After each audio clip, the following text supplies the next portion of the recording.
வணக்கம் ஃப்ரெண்ட்ஸ். நம்ம இன்றைக்கி சுரக்காய் பொரியல் டேஸ்ட்டாக பண்ணலாம் வாங்க.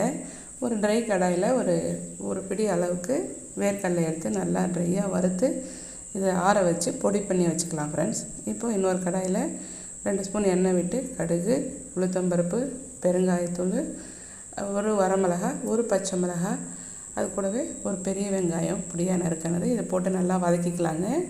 இது வதங்கினதுக்கப்புறம் ஒரு கருவேப்பிலை ஒரு கொத்தும் நம்ம கட் பண்ணி வச்ச சுரக்காங்க இதையும் அதில் போட்டுக்கலாம் பாருங்கள். நல்லா இதுவும் வதங்கினதுக்கப்புறங்க கொஞ்சம் வதங்கினதுக்காக மூடி போட்டு வைப்பேங்க. வதங்கினதுக்கப்புறமா சால்ட்டு போட்டுக்கலாங்க. இதுக்கு தேவைக்கேற்ப சால்ட்டு போட்டு ஒரு கொஞ்சமாக தண்ணி விட்டு ஒரு 1/4 டம்ளர் கம்மியாகவே தண்ணி விட்டு இதை மூடி போட்டு வேக வச்சுக்கலாம் பாருங்கள். இது வந்ததுக்கப்புறம் நம்ம தேங்காய் பூ ஒரு 1/4 மூடி தேங்காய் பூவும் இந்த பொடிச்ச நம்ம வேர்க்கடலையும் போட்டு மல்லித்தழை போட்டு இறக்கிடலாம் ஃப்ரெண்ட்ஸ். அவ்வளோதான். சுவையாக இருந்ததுங்க. இது சாப்பிட்றதுக்கு ட்ரை பண்ணி பாருங்கள்.